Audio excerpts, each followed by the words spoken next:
चमोली के द्वारे पर रहेंगे मुख्यमंत्री पुष्कर सिंह धामी। थलाली नारायण बगर में आई आपदा का करेंगे हवाई सर्वेक्षण। आपदा से हुए नुकसान का लेंगे जायजा।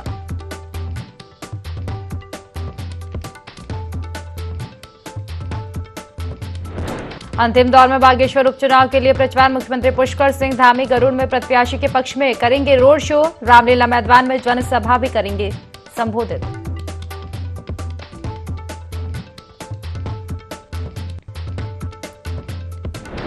प्रदेश में फिर बदलेगा मौसम का मिजाज। आज पहाड़ के 5 जिलों में बारिश का येलो अलर्ट। मैदानी इलाकों में मौसम शुष्क रहने के आसार।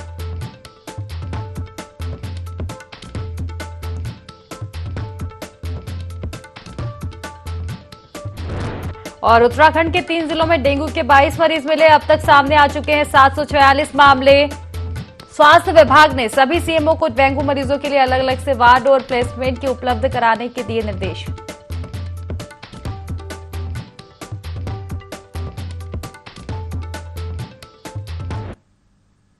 तो देखिए, मुख्यमंत्री पुष्कर सिंह धामी ने ग्लोबल इन्वेस्टर समिट के लोगों का विमोचन किया है। तो चलिए सीधा रुख करेंगे देहरादून से मुख्यमंत्री पुष्कर सिंह धामी का। कि इस इन्वेस्टर समिट को पूरी तरह से हम एक अवसर के रूप में इसका अधिकतम लाभ लें, अधिकतम राज्य के अंदर इन्वेस्टमेंट को लेकर आए। और इसको लेकर जहां हमने पिछले दिनों पहले यहां देहरादून में 17 अगस्त को एक इंडस्ट्री समूह के लोगों के साथ यहां पर हम लोगों ने मीटिंग करी थी, यहां बैठक हुई थी, एक अच्छा दिन भर का संवाद चला था। और उसमें भी बहुत सारे सुझाव, बहुत सारे आगे जो काम किए जाने हैं उसके बारे में हमें उन सभी लोगों ने अपने अपने सुझाव दिए। इसके अतिरिक्त अभी 21 अगस्त को दिल्ली में इंडस्ट्री समूह के जो लीडर हैं उन लीडरों के साथ भी हमारी संवाद हुआ, उनके विचार भी हम लोगों ने लिए और बहुत शानदार और बड़ा उत्साहजनक एक वातावरण वहां पर भी बनाया है। बल्कि मुझे वास्तव में इतना नहीं था जिस प्रकार से वो लोग आए थे, एक अच्छा गुरु और बड़े क्वालिटी वाले लोग जिन्होंने बहुत मतलब उत्तराखंड के बारे में जितना हम सोच रहे हैं कहीं हमसे ज्यादा वो सोच रहे थे कि हमको इन्वेस्टमेंट करना है, हमको आना है।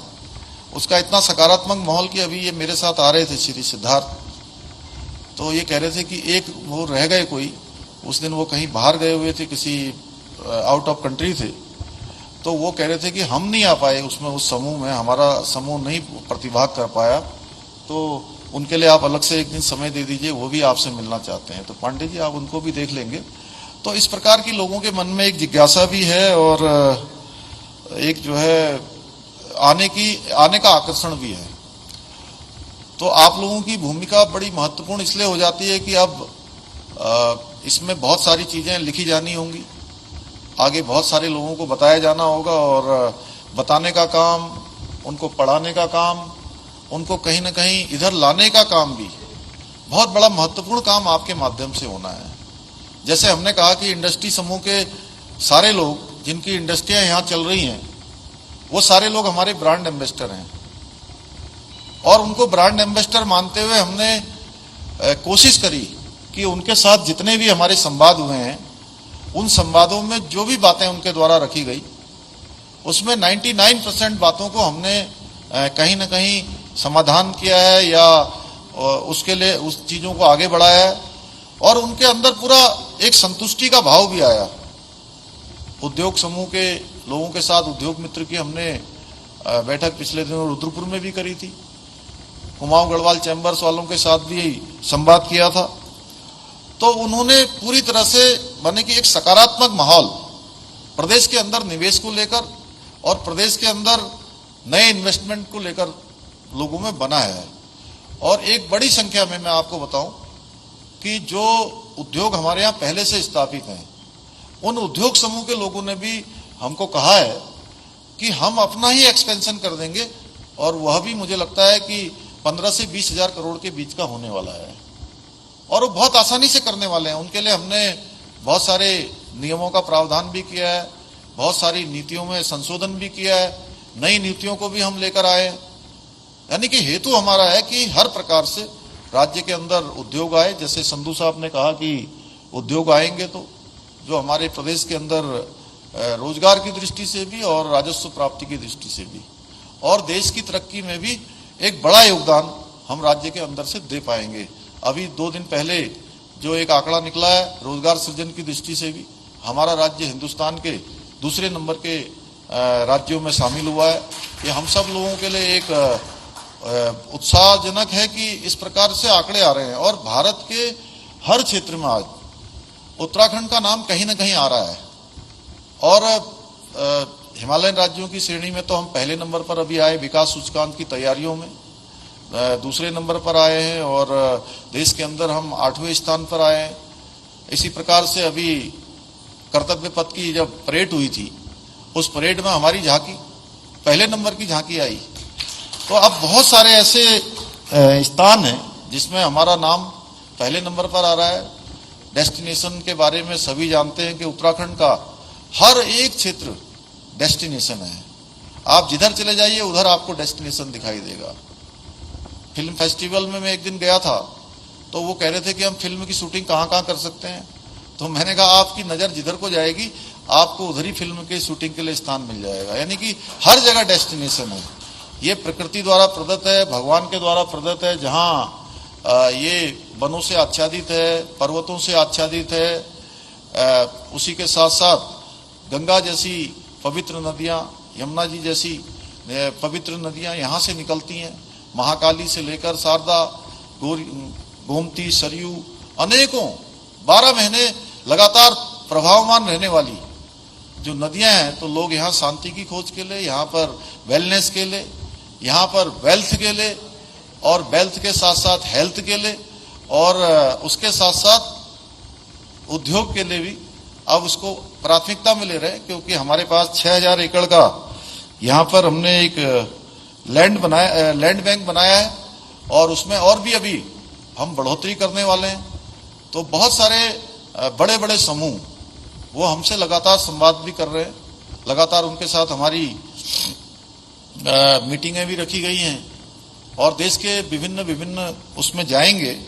और इस बार हमने चूंकि पहले दिन से आप सब लोगों के पास बहुत सारे अनुभव हैं, आप लिखेंगे नहीं लेकिन बोलेंगे। मैं चाहता हूं लिखें, जितना भी अच्छा लिखें, वो तो आप लिखेंगे तो मैं बहुत कृतज्ञ होऊंगा आप सबके, लेकिन लिखने से ज्यादा है कि आपके मुंह से जो बात जाएगी वो बात और महत्वपूर्ण होगी। वो लिखने से भी ज्यादा जो महत्वपूर्ण होगी वो जो आपकी बात 1 to 1 में जाएगी। पिछले सालों के जो अनुभव हैं उन अनुभवों से भी हमने सीख ली है। अभी हमने मैडम राधा रतूड़ी जी की अध्यक्षता में एक कमेटी बनाई है कि जिसमें सभी हमारे ऐसे लोग जो अन्य विभागों के हैं वो भी बैठ रहे हैं, वो भी संवाद कर रहे हैं। और जिन्होंने पिछले समय में, पिछली जो इन्वेस्टर समिट 2018 में हुई थी, उस इन्वेस्टर समिट से भी कुछ अनुभव जो प्राप्त हुए हैं, उन अनुभवों को लेकर हम लोग जो है काम कर रहे हैं। और जिस दिन हमारा ये कार्यक्रम होगा, फाइनल कार्यक्रम समारोह जिस दिन होगा, उस समारोह तक एक न्यूनतम जो लक्ष्य है वो हम लोगों ने इसका तय किया हुआ है। वो लक्ष्य तो हम प्राप्त करेंगे ही, क्योंकि उस पर हमारी तैयारी हो गई है। और ये ग्राउंडिंग के लिए मैं समझता हूं कि जितना इन्होंने लक्ष्य रखा है उस लक्ष्य के सापेक्ष हम लोग लगभग उसके 80%, 85% के आसपास पहुंच गए हैं। लेकिन हमारा लक्ष्य बड़ा है। जो MOU की बात करी है इन्होंने, मुझे अभी एक मेरे मित्र मिले थे तो मुझे कह रहे थे कि साहब आपने ये 2.5 लाख करोड़ का जो लक्ष्य रखा है बड़ा नहीं हो गया कुछ ज्यादा? मैंने कहा नहीं, पिछली बार जो है कितने का था रोहित? 1.25 लाख का था, उसका जस्ट दुगना किया है। क्योंकि हम लोगों ने GSTP भी अपना अगले 5 सालों में दुगना करने का संकल्प लिया है, दुगना करने का हमने टारगेट तय किया हुआ है। तो हमको हर क्षेत्र में, चूंकि इसके लिए हमको मेहनत करनी पड़ेगी। हाँ, MOU करने के लिए बहुत सारे लोग तैयार हो रहे हैं, बहुत सारे समूह भी आ रहे हैं। तो इसमें आप सबके माध्यम से ये जरूर होना चाहिए, इतना मैं आप सबसे अपेक्षा भी करूंगा। आप सबका ये सहयोग भी होगा राज्य के लिए, और राज्य के लिए सहयोग नहीं, क्योंकि राज्य भी आपका है, आप सबको भी योगदान देना है। आपका योगदान ये होगा कि इस बार हम लोग ठोस तरीके से इस पर काम कर रहे हैं। संधू साहब लगातार इसके लिए मॉनिटरिंग कर रहे हैं, हमारी ACS मैडम ये भी लगातार काम कर रही है, हमारे सभी सचिव लोग और भी लोग जो भी उद्योग समूह के लोग हैं, उन सभी को भी जिनके बड़े बड़े इस क्षेत्र में अनुभव रहे हैं, उन सब का भी हम अनुभव ले रहे हैं। और हमारी कोशिश है कि ठोस तरीके से इस बार राज्य के अंदर निवेश आए और वो निवेश जहां उन निवेशकों के लिए एक अच्छा आगे का अवसर है, वहीं हमारे राज्य के लिए भी एक हमारे लिए अवसर है कि हम सब जो राज्य के बारे में सोचते हैं और जो हमारे माननीय प्रधानमंत्री जी ने जो बाबा केदार की धरती से कहा है कि 21वीं सदी का तीसरा दशक उत्तराखंड का दशक होगा, उस दिशा में एक यह भी हमारा कदम होगा कि हम निवेशकों के क्षेत्र में भी निवेशकों को आकर्षित करके एक अच्छा निवेश का माहौल, एक अच्छा उद्योग समूह का माहौल यहाँ पर पैदा करें, जिससे कि हमारे राज्य के तमाम चीजें, तमाम हमारी जीएसडीपी से लेकर राजस्व प्राप्ति से लेकर रोजगार सृजन से लेकर इन सभी पर हम आगे बढ़ें और हिंदुस्तान के अग्रणी राज्यों में हमारा नाम शामिल हो। तो मैं आप सबका पुनः एक बार अपनी ओर से बहुत आज के अवसर पर धन्यवाद करते हुए और आप सबको शुभकामनाएं देते हुए कि ये काम केवल हमारा या ये मंच पर बैठे हुए लोगों का या दो चार आगे बैठे हुए लोगों का नहीं है, ये लोग आज से आप लोग आत्मसात करके जाइए। अजीत जी, हंसने की बात नहीं है, इसको जो है मन से स्वीकार करते हुए यहाँ से आप लोग जाएंगे तो मुझे बहुत खुशी होगी कि निश्चित रूप से जिस दिन हम इसका मुख्य समारोह कर रहे होंगे तब तक जो है आप सब लोग भी कहेंगे कि वास्तव में हमारा भी इसमें योगदान है, इसलिए अच्छा समारोह हुआ। आप सबका बहुत बहुत धन्यवाद। हरिद्वार में बिलेश्वर महादेव मंदिर में देश की उन्नति के लिए हवन की पूर्ण आहुति दी गई। आयोजन में बड़ी संख्या में साधु संत शामिल हुए। संसद के विशेष सत्र में एक देश एक चुनाव को लेकर बिल पास होने की चर्चा की जा रही है, जिस पर साधु संतों ने खुशी जताई। साधु संतों का कहना है कि अलग अलग चुनाव होने के कारण काफी पैसा खर्च हो जाता है, एक चुनाव होने से जनता का पैसा बचेगा और जनता के ही काम आएगा। साधु संतों ने कहा कि सरकार इस ओर जो भी कदम उठाएगी, साधु संत उनका स्वागत करेंगे। भगवान शंकर का रुद्राभिषेक किया जाता है और रुद्राभिषेक के बाद ये जो है हवन किया गया आज भगवान शंकर का, विश्व शांति के लिए किया गया। भारत तरक्की करे, जिस तरीके से भारत का नाम ऊंचा होते जा रहा है, ये सभी संतों के द्वारा आज प्रार्थनाएं की गई है। जो भी अनुष्ठान भारतवर्ष के कार्यक्रम जो चल रहे हैं वो सभी संपूर्ण हो, तो सभी संतों का यही आशीर्वाद रहेगा। जो भारत के उत्थान का कार्य करे उन सबको संतों का आशीर्वाद सदा मिलता रहे। साइबर अपराधों से बचने के कई तरीके आपने देखे होंगे, लेकिन अब उत्तराखंड पुलिस ने एक नया तरीका निकाला है जो साइबर से बचने के लिए आपको जागरूक तो करेगा ही, साथ ही ये रोमांच भरा भी होगा। आपको बता दें कि उत्तराखंड पुलिस ने साइबर फ्रॉड को लेकर जो लोगों को जागरूकता बढ़ाने के लिए Uttarakhand cyber comics artificial intelligence शुरू किया है। इस कॉमिक्स में एक काल्पनिक चरित्र है, सुपर कॉप चक्रेश। हर सोमवार को यह कॉमिक्स प्रकाशित होगी, जहां आपके सामने साइबर फ्रॉड से जुड़ी एक कहानी आएगी। ऐसा करने वाला उत्तराखंड देश का पहला राज्य बना है। साथ ही आपको बताते चलें कि वीडियो इस तरह का बनाया गया है कि इसे हर उम्र का व्यक्ति देख सकेगा और वीडियो का ड्यूरेशन भी 30 सेकंड से लेकर 50 सेकंड तक रखने का पुलिस ने प्लान बनाया है और सोशल मीडिया प्लेटफॉर्म के साथ इसे व्हाट्सएप ग्रुप के माध्यम से भी प्रचारित किया जाएगा।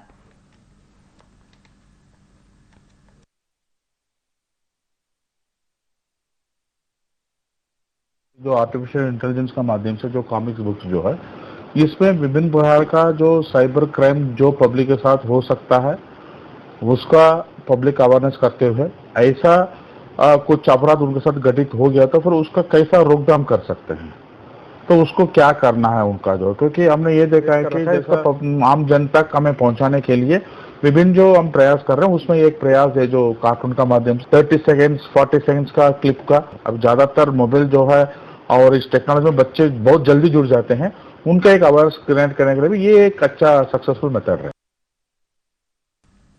मुख्यमंत्री पुष्कर सिंह धामी की अध्यक्षता में उत्तराखंड कैबिनेट की बैठक हुई। इस कैबिनेट बैठक में 20 से अधिक प्रस्तावों पर कैबिनेट की मुहर लगी। कैबिनेट मंत्री सुबोध उनियाल ने बैठक के प्रस्तावों को लेकर जानकारी दी। उन्होंने कहा कि राज्य आंदोलनकारियों को 10% आरक्षण की कैबिनेट ने मंजूरी दी है। अब यह प्रस्ताव सदन के पटल पर विधेयक के रूप में रखा जाएगा। सभी आंदोलनकारी के आश्रितों को 2004 से इसका लाभ मिलेगा। इस क्षितिज आरक्षण से सरकारी नौकरी में 10% का लाभ मिलेगा। आगामी 5 से 8 सितंबर तक आयोजित होने वाले विधानसभा के मॉनसून सत्र में 11,000 करोड़ के सप्लीमेंट्री बजट को भी कैबिनेट ने मंजूरी दी है। इसके अलावा संविदा और आउटसोर्स कर्मियों को भी चाइल्ड केयर लीव की सुविधा देने पर कैबिनेट ने अपनी सहमति दी है। मंडल ने बहुत महत्वपूर्ण जो राज्य आंदोलनकारियों के लिए 10% क्षतिज आरक्षण का जो प्राविधान पूर्व में किया गया था, उसको आज फिर मंत्रिमंडल ने अनुमोदन दिया है और ये 2004 से लागू होगा, ताकि जो हमारे आंदोलनकारी भाई हैं किसी की सेवाओं पर इसका विपरीत प्रभाव न पड़ सके। 2004 से लागू होगा, ये निर्णय मंत्रिमंडल ने लिया। विधानसभा में संबंधी अब एक्ट आएगा जो कानून। चलिए खबरों में आगे बढ़ेंगे, जहां विधानसभा सत्र को लेकर पुलिस प्रशासन ने अपनी तैयारियां पूरी कर ली है। डीजीपी अशोक कुमार ने इसे लेकर कहा कि हर बार की तरह पारंपरिक व्यवस्था इस बार भी देखने को मिलेगी, जिससे सत्र के दौरान किसी को कोई परेशानी ना हो। डीजीपी ने प्रदर्शनकारियों से लोकतांत्रिक तरीके से प्रदर्शन करने की अपील की, जिससे आमजन को कोई तकलीफ ना हो। हमारी ओर से सत्र की जो पूर्ववत व्यवस्थाएं की जाती रही हैं, वैसी व्यवस्था की जा रही है। पूरी तरह से चाक चौबंद व्यवस्था, सुरक्षा व्यवस्था रहेगी हमारी ओर से। जो पारंपरिक रूप से होता रहा है वही व्यवस्था रहेगी, बैरिकेडिंग की भी। और हमारा प्रयास रहेगा कि लोगों को कम से कम असुविधा हो। और मैं बाकी सभी लोगों से भी अपील करूंगा, जो लोग आंदोलन आदि की योजना बनाते हैं धरना प्रदर्शन की, कि कृपया करके अपना धरना प्रदर्शन लोकतांत्रिक रखें और प्रयास करें कि लोगों को असुविधा ना होने। पिरान कलियर थाना क्षेत्र के हदीपुर अड्डे पर दो पक्षों में हुए विवाद में पुलिस ने 6 नामजद और 2 अज्ञात लोगों के खिलाफ मारपीट, गाली गलौज और जान से मारने की धमकी का मामला दर्ज किया है। आपको बता दें कि हदीपुर में एक दुकान पर कुछ लोग सामान की खरीदारी कर रहे थे। इसी दौरान वहां पर दूसरा पक्ष भी सामान खरीद रहा था। दोनों पक्षों में किसी बात को लेकर कहासुनी हो गई। देखते ही देखते दोनों पक्षों में जमकर मारपीट होने लगी। बताया जा रहा है कि इस दौरान एक पक्ष ने 2 से 3 दुकानों में तोड़फोड़ भी की। वहीं मारपीट की घटना का सीसीटीवी फुटेज भी सोशल मीडिया पर वायरल हो रहा है। ये हुआ था और इसमें जैसे ही ये प्रकरण संज्ञान में आया, इस संबंध में अभियोग पंजीकृत किया गया है सुसंगत धाराओं में और अग्रिम विधिक कार्रवाई अमल में लाई जा रही है। गांव में अभी शांति है और स्थिति सामान्य है। लगातार सतर्क दृष्टि बनाए हुए है ताकि किसी तरह की कोई अन्य अप्रिय घटना घटित न हो। रुड़की के बोट क्लब स्थित अधीक्षण अभियंता कार्यालय पर किसानों ने 1 दिवसीय धरना प्रदर्शन किया। भारतीय किसान यूनियन टिकैत के जिला अध्यक्ष विजय शास्त्री ने इसका नेतृत्व किया। किसानों ने आरोप लगाया कि विद्युत विभाग के द्वारा लगातार किसानों का उत्पीड़न किया जा रहा है। इसको लेकर धरना प्रदर्शन किया गया। इस दौरान विजय शास्त्री ने बताया कि किसानों की कई विद्युत समस्याओं को लेकर धरना प्रदर्शन किया जा रहा है, जिसमें अघोषित बिजली कटौती, ट्यूबवेल और घरेलू बिल सहित भेजने समेत कई मांगों को लेकर धरना प्रदर्शन किया जा रहा है। आगे उन्होंने कहा कि अगर जल्द मांगें पूरी नहीं की गई तो विद्युत विभाग कार्यालय पर अनिश्चितकालीन धरना दिया जाएगा।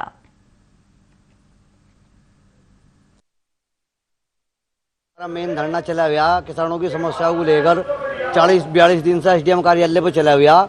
उसी तरह जो विभाग की जो गलतियां रहा उसी विभाग पर हम धरना प्रदर्शन करते रहे, क्योंकि बिजली की बहुत ही ज़्यादा समस्या क्षेत्र में चल रही। अघोषित कटौती को लेकर चल रही, विजिलेंस के जो छापे मारे जा रहे वो गलत तरीके से छापे मारे जा रहे और ज़्यादा जुर्माना 50-50 हज़ार 1 लाख का जुर्माना बनाया जा रहा है। तो किसान मजदूर कहाँ से इतना जुर्माना देगा।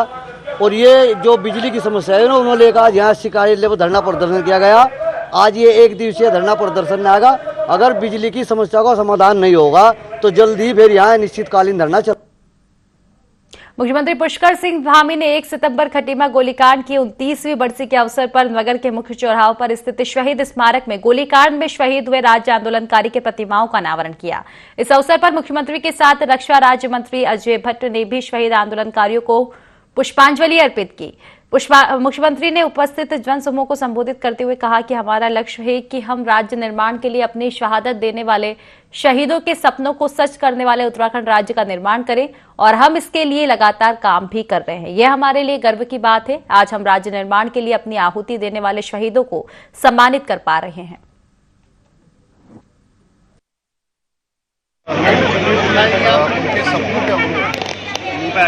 सपनों को लेकर, जिज्ञासाओं को लेकर उन्होंने अपने प्राणों का बलिदान किया, उत्तराखंड राज्य के लिए अपने लगाया। हमारा संकल्प है। सभी लोगों से निवेदन है कि अभी आगे लक्ष्य रखा हुआ तो कृपया लेके जाएंगे अपने जनपद उत्तरकाशी के पाली गांव में आयोजित पौराणिक अठोड़ मेला परंपरागत तरीके से हर्षोल्लास के साथ मनाया गया। कैबिनेट मंत्री गणेश जोशी ने इस मेले में भाग लेकर जाख सोमेश्वर सहित अन्य लोक देवताओं की पूजा अर्चना कर देश व प्रदेश की खुशहाली और प्रगति की कामना की। इस मौके पर जोशी ने कहा कि लोक संस्कृति के संवाहक अठोड़ मेले को राज्य स्तरीय मेले का दर्जा दिलाया जाएगा।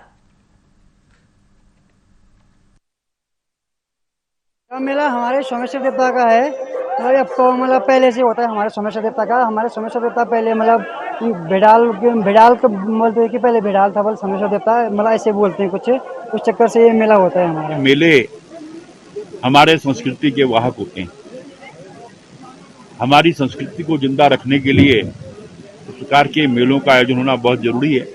माननीय मुख्यमंत्री जी के नेतृत्व में पशुपालन क्षेत्र में कई योजना हमने चलाई है।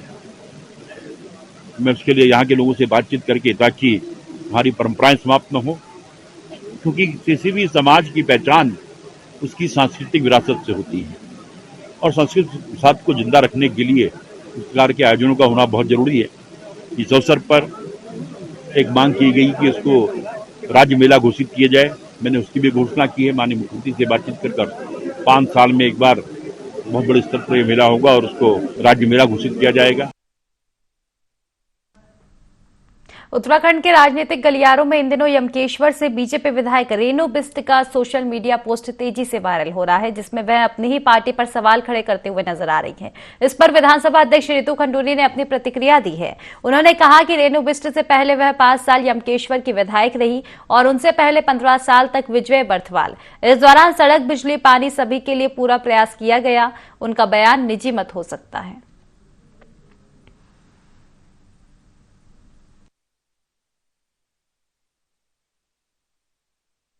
आप सबको पता है कि 5 तारीख से हमारा सत्र, मानसून सत्र शुरू होने जा रहा है और उसमें आपको ये भी भली भांति याद है कि हम लोग सुरक्षा बैठक किसी भी सत्र को शुरू होने से पहले करते हैं।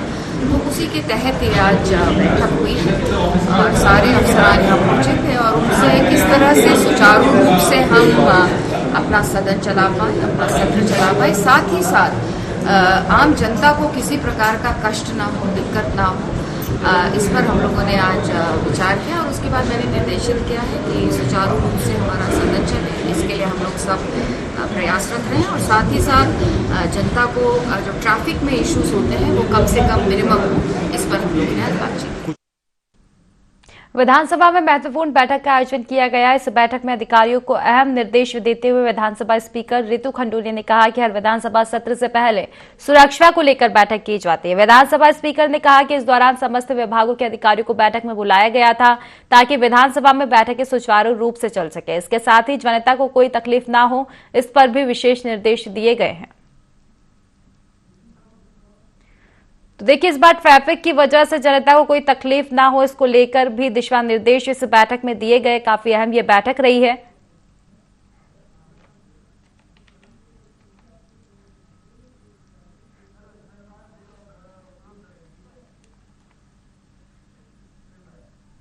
तो फिलहाल की खास खबरों में बस इतना ही। आप बने रहिए IND24 के साथ। नमस्कार।